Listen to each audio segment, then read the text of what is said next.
hashtag 184, Apocalipse, estudando as profecias. Bom, até que ponto vai a maldade dessa gente, né? Depois de apedrejar, de liquidar os próprios profetas, que essa palavra que Jesus está falando tem respeito a isso tudo, né? Que vieram antes do Filho de Deus, por fim crucificaram o próprio Filho de Deus. Olha que Jesus estava falando isso, o que ia acontecer com ele, para aquele povo que estava ali, né? O que é que esta nação pode esperar de Deus? Tranquilidade, paz? Nunca terão paz. Enquanto cada um daqueles não reparar seu erro de crucificar o espírito mais importante do planeta Terra. Por isso que eles estão lá, naquele inferno lá. Sabe Deus como aquilo vai terminar. Ou como aquilo vai terminar, né? Outra coisa, os sacerdotes dos dias de Jesus tinham piorado a tal ponto que eram hipócritas, né? Aqueles cidadãos lá do Sinédrio, amantes do dinheiro, avarentos, e assassinos também, né? Sendo que essas características impediam identificar Jesus como Messias. O próprio Jesus deixou esse anátema. Está lá em João, Evangelho de Jesus segundo João, capítulo 5, versículo 44. Como podeis vós crer, recebendo glórias uns dos outros, e não buscando a glória que vem unicamente de Deus?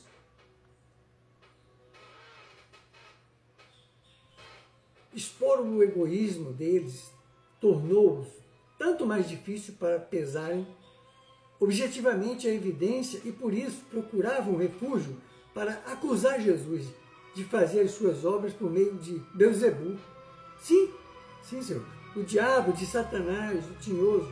Basta ver agora no Evangelho de Jesus, segundo Mateus, capítulo 5, versículo 44.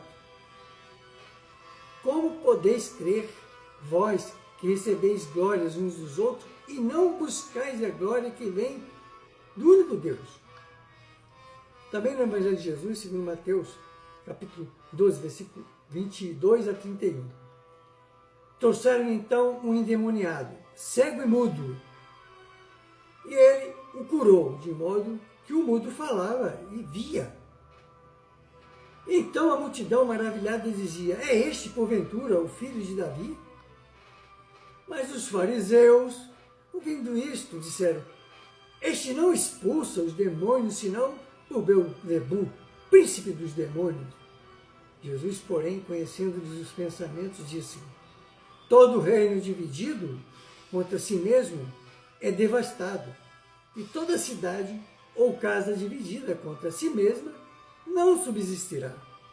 Ora, se Satanás expulsa a Satanás, estando dividido contra si mesmo, como subsistirá, pois, o seu reino?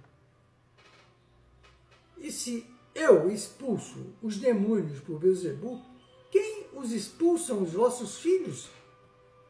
Por isso eles mesmos serão vossos juízes. Mas, se é do Espírito de Deus que eu expulso os demônios, logo é chegado a vós o reino de Deus. Ou, como pode alguém entrar na casa do valente e roubar-lhe os bens, se primeiro não amarrar o valente, e então lhe saquear a casa? Quem não é comigo é contra mim. Quem não comigo ajunta, espalha. Portanto vos digo, todo pecado e blasfêmia será perdoado aos homens, mas a blasfêmia contra o Espírito não lhe será perdoado. Bom, não tendo como explicar o poder do Mestre Jesus, o Messias, isto é, o Salvador, o Libertador, significando em hebraico, né? Libertador. mas não querendo reconhecer como o Messias procuravam, então, induzir o povo a achar que ele operava tantos prodígios ou milagres através de Beelzebul. Ora, se Beelzebul está contra si mesmo, então seu reino não subsistirá, porque uma casa dividida não reina. Por isso é que a parte legítima dos verdadeiros cristãos é indivisível. Não há força humana nem das trevas que divida o verdadeiro cristão quando se reúne com seus semelhantes, porque ela sabe que uma casa dividida não pode reinar. Há ainda outra razão, porque os líderes religiosos, os fariseus, judaicos, falharam no reconhecimento do Messias que Deus lhe mandou. A verdade é que eles estavam sofrendo sob o jugo romano, estavam assim ansiosos para que surgisse o Messias e os livrasse dessa servidão. Ansiosos pela libertação política da Palestina. Não para servir a Jesus, mas para servir a Ele mesmo. Essa libertação.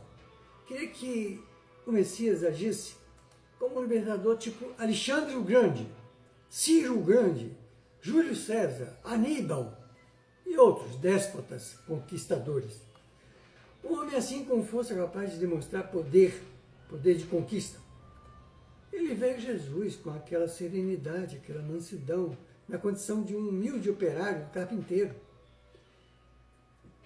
Mas não predisse Isaías que o governo estará sobre os seus ombros?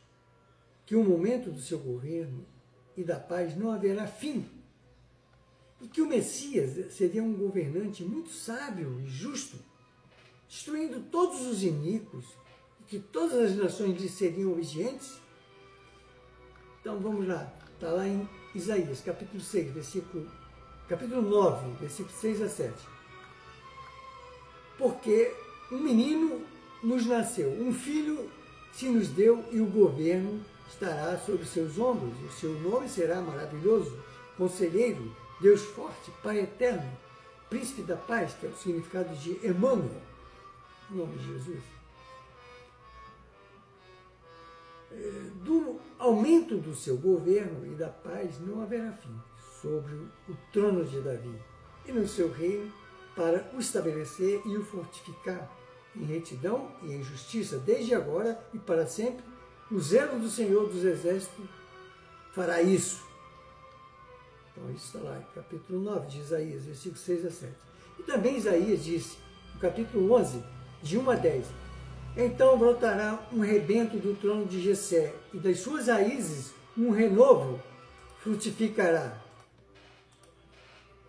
E repousará sobre ele o Espírito do Senhor, e o Espírito de sabedoria e de entendimento, o Espírito de conselho e de fortaleza, o Espírito de conhecimento e de temor ao Senhor.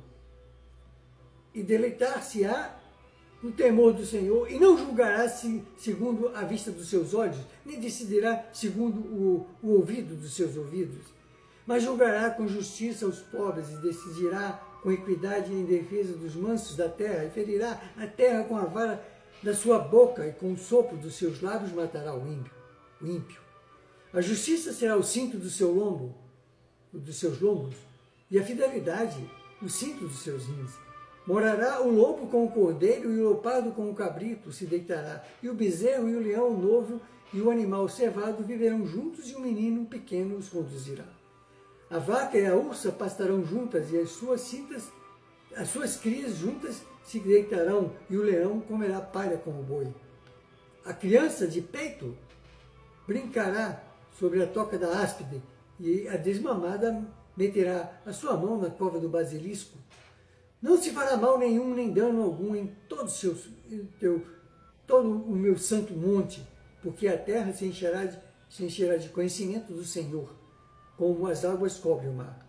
Naqueles dias, a raiz de Jessé será posta em estandarte dos povos, a qual recorrerão as nações gloriosas, lhe farão as suas moradas.